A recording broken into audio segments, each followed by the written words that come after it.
নারীকে ভাঙা সহজ হলেও জুড়ে দেওয়া অতটা সোজা না।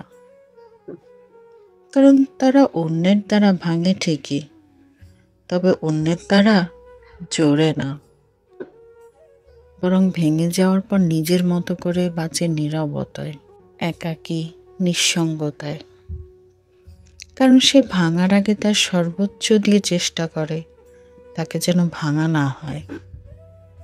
কিন্তু তার চেষ্টার ফল শূন্য হলে সে বাধ্য হয় ওই ভাঙন থেকে নিজেকে সরিয়ে আনতে।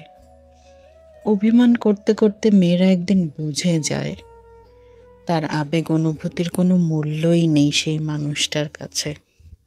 ধীরে ধীরে নিজেকে গুটিয়ে নেয় তখন।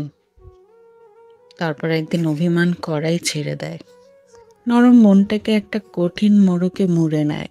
তারপর তাকে কে ভালোবাসলো, কে ভালোবাসলো না, কে পাত্তা দিল, কে পাত্তা দিল না, তাতে তার কিছুই যায় আসে না। মানুষ বদলে গেলে ভয়ঙ্করভাবে বদলে যায়।